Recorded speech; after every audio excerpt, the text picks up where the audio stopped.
Go live.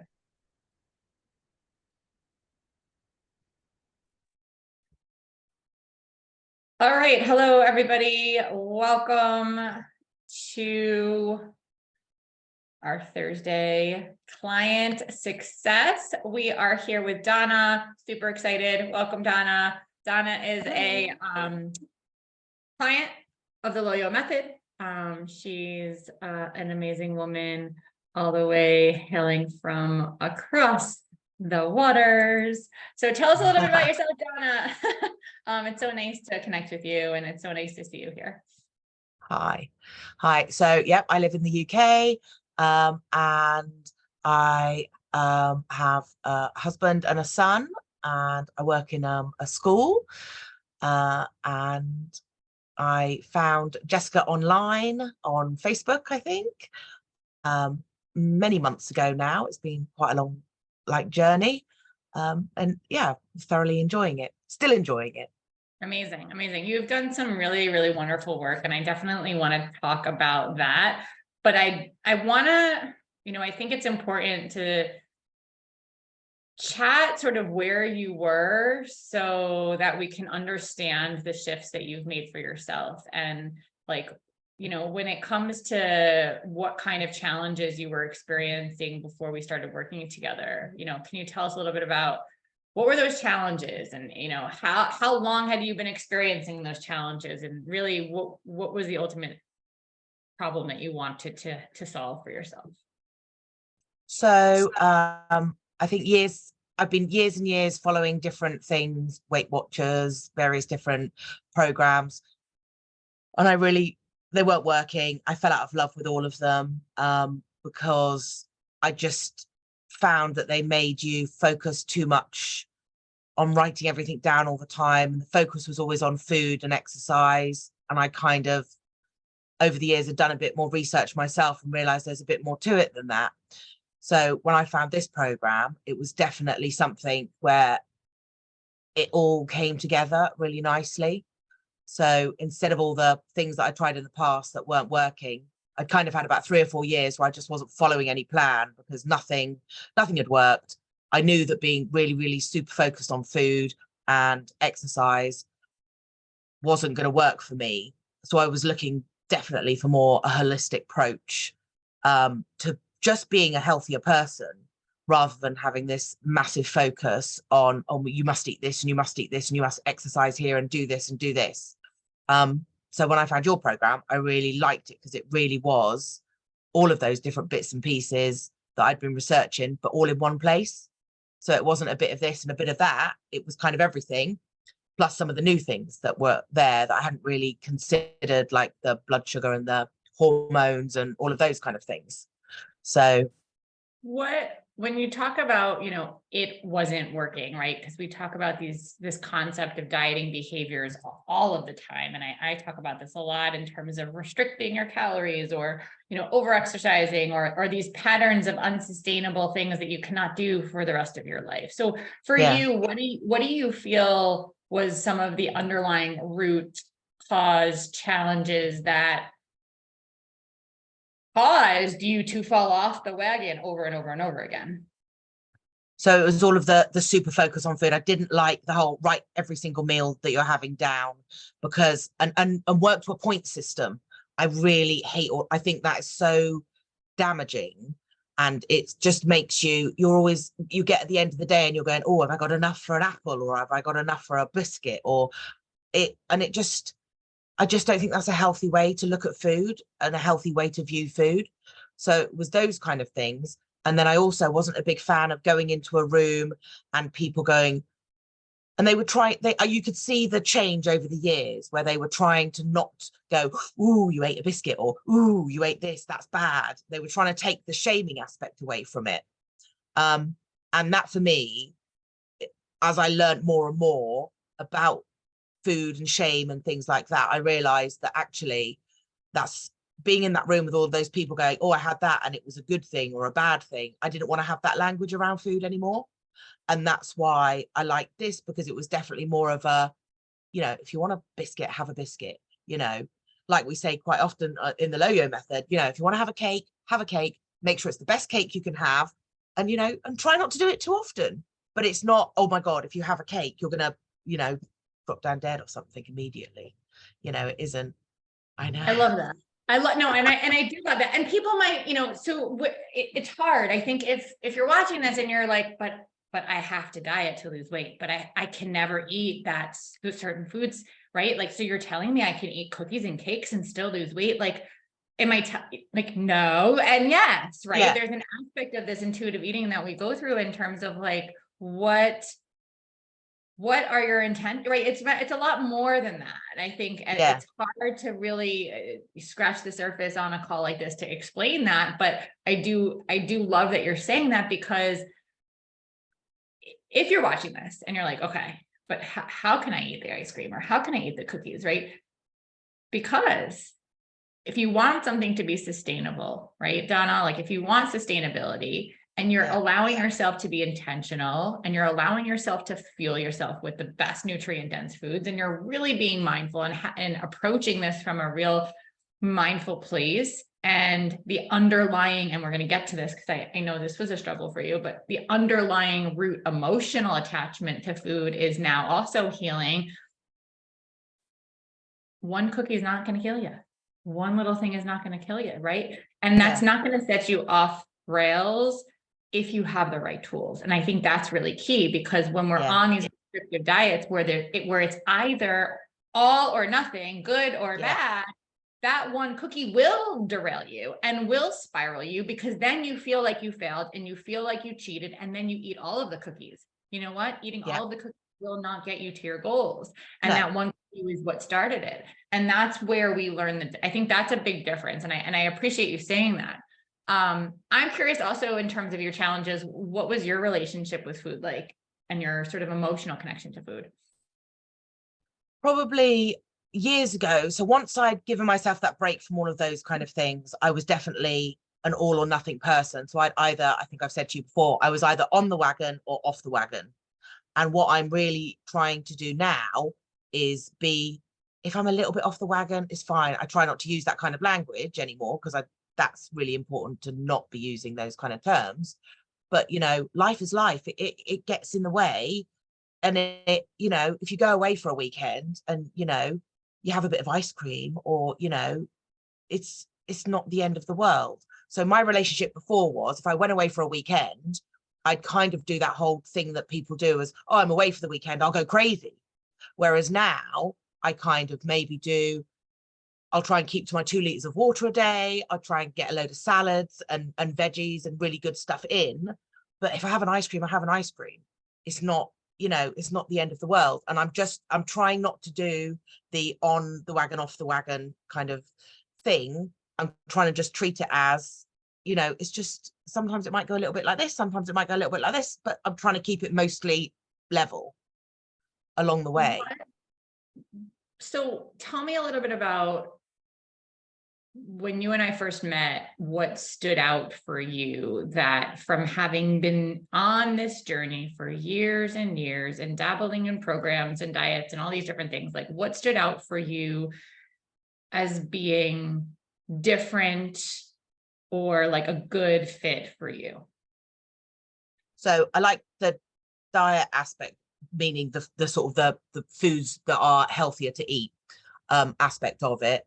And the fact that you mentioned exercise in it as well, but it was the psychology behind it as well. So looking at the emotional eating and the intuitive eating, and I'm still learning all about that. You know me, I don't quite get to everything when I think I'm going to get to everything. But yeah, I'm still learning all of that, because I know for me, this is not just about food that I'm eating and exercise that I'm doing. There's more to it. For me, majorly, it's my relationship with food. I think I've got a lot of emotional stuff around a lot of things, a lot of things that I grew up with, parents doing things, they had great intentions and everything, but it was the 80s, and diet culture in the 80s was awful. So I grew up in that period of time where things were a lot different to how they are now.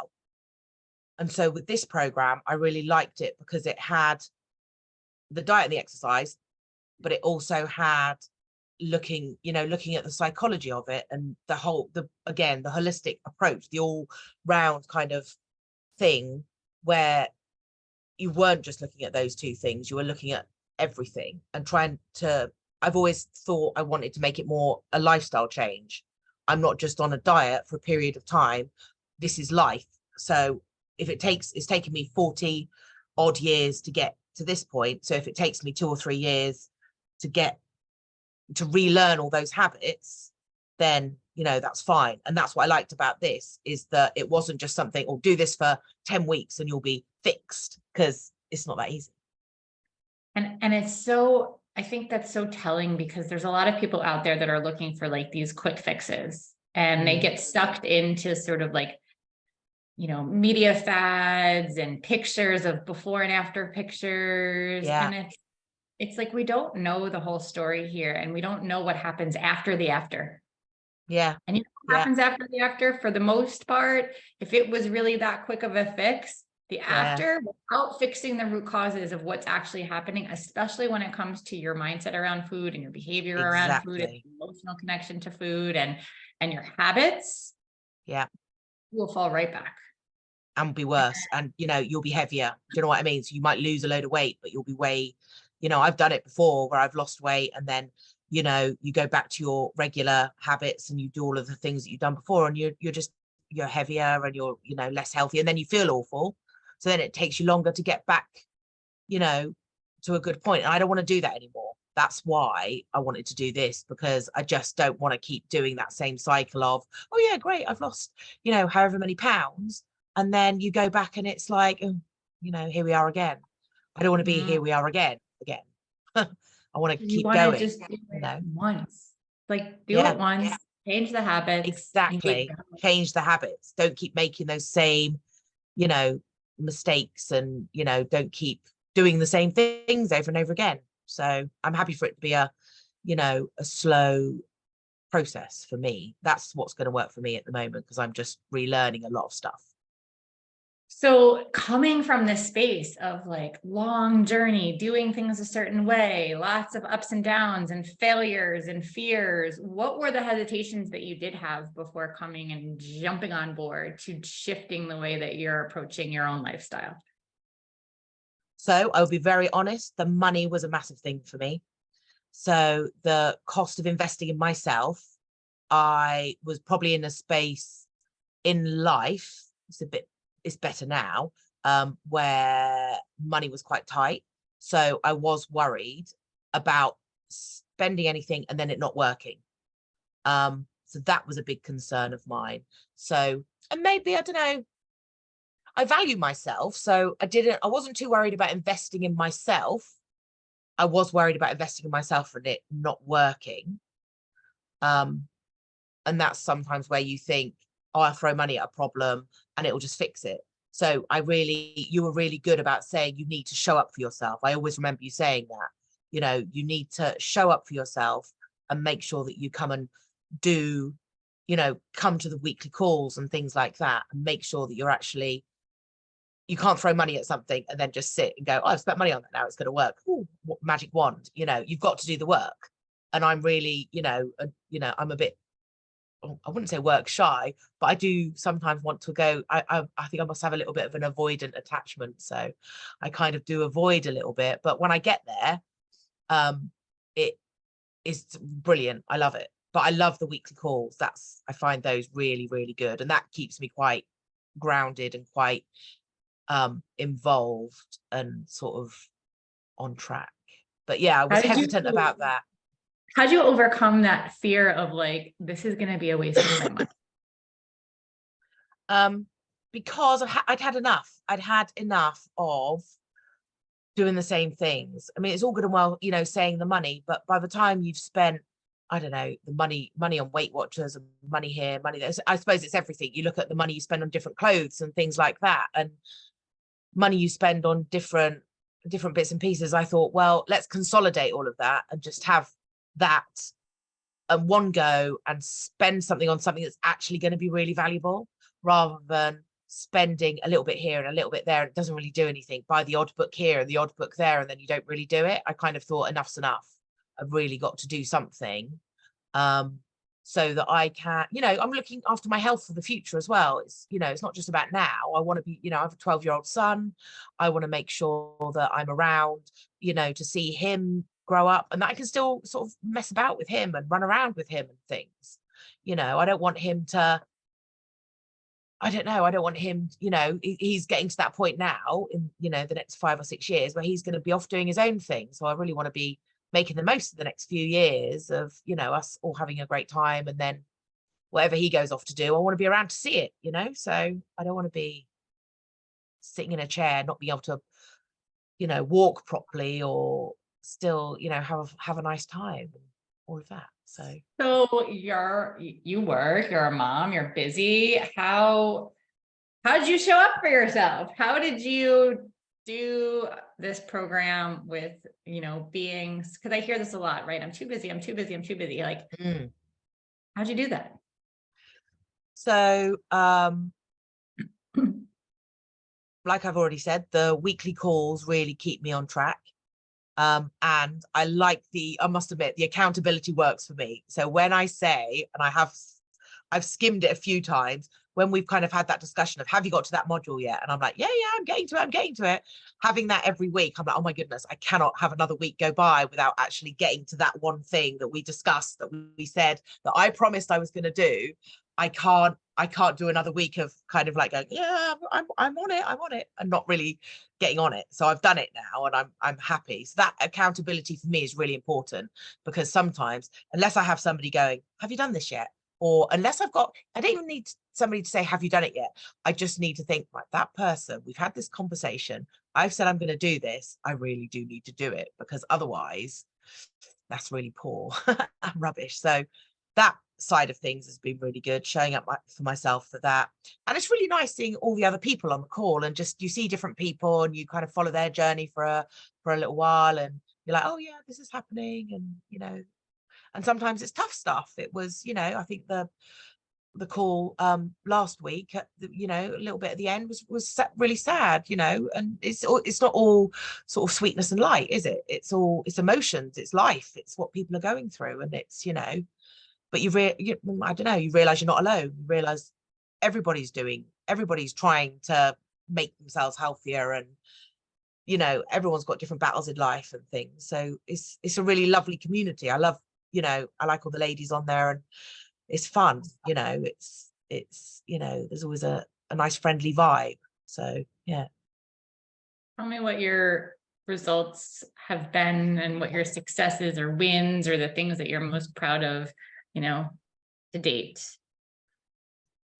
So I'm trying not to focus too much on this being a really big thing, but I've probably lost probably about 14 pounds or so, which for me is good, because I'm happy to do it on a really slow go. I definitely feel better for being on the program. I'm kind of eating way more vegetables and all the grains and things. I've had a renewed look at all of because of course, since the last time I kind of really got into a sort of following a healthy plan, like things that are around in the shops and things are different. And also I've got to find my alternatives here in the UK compared to what you guys have in America. So that's always interesting. So I, discovering a lot more of the, like I'm eating loads of lentils and chickpeas, and just putting different things in my food that I wouldn't have put in before. So, and a lot more sort of variation, and finding things that you might think that you wouldn't find really satisfying, and they, different sort of dieting sort of things, or different things where you don't really feel like you're on a diet, because you're just eating good food. And that's what was important to me. I just wanted to be eating good food. So yeah, I definitely feel like I have more energy. And my job at the school that I work in can be quite physical at times, because it is children with sort of special emotional needs and things. So they have I can quite often be sort of not running, chasing them around, but sort of walking around different areas where they're having a few emotional issues, and you're kind of following them around. We have lovely grounds at school, and we have a lake, and one of their places to go if they're having a tough time is to go off and have a walk around the lake. So we're quite often sort of striding after them, trying to give them, you know, a bit of space, but also sort of encouraging them to come back into school. And so the job's quite physical, or, you know, for calming time, they'll go out, you know, play a bit of football and things. So I'm quite often outside kicking a football around with a 12-year-old boy, and you're kind of like, oh, I didn't really think that this is what I'd be doing. So that doing a bit more exercising and getting a bit more, you know, stretching and looking after myself has definitely helped with my work aspect as well, because it's more Awesome. physical than I had been for a while, you know. How's your emotional, like, how's your relationship with food? It's getting better all the time. I'm definitely questioning my choices a lot more, making better choices with food. So I'm quite often going, do I really want that? Do I really need it? You know, is it gonna satisfy me, or am I, you know, thinking of something else? Do I need to go off and do something different? Which is a lot of the sort of emotional eating side of things that I've been looking at more recently. So yeah, those questions are starting to pop into my mind more. And the gratitude side of things as well, which I've done gratitude diaries before, but I think for me that is just one of those things I just need to do every single day forever, because it's just so, I love it. I love those kind of things. They really, really help me. So it's good. Awesome. Awesome. So tell me, what would you, you know, if you were talking to somebody who is in your shoes, what would you tell that person who was in your shoes, you know, a bunch of months back? Yeah, probably follow the Lo-Yo method, you know, come and find Jessica and see what else is out there. It doesn't, you know, you can definitely find things that will work well for you, and try not to focus too much on the food side of things, and sort of focus on find something like this where it is an all-round program. Definitely. Awesome. Awesome. Well, Donna, I so appreciate you being here and sharing your story. And I'm sure there's plenty of women that resonate with you and what you have to say. So definitely feel free, guys. If you have any questions, just pop them in the comments. If you have any questions for Donna, just pop them in the comments. I'll tag her in here too. So let me know. And I hope you have a wonderful day. It's so lovely to see you. Have a good evening over in your neck of the woods. And Yep. thank you so much for being here. I appreciate it. No worries. That's cool. I shall speak to you soon. All right. All right. Bye, everybody.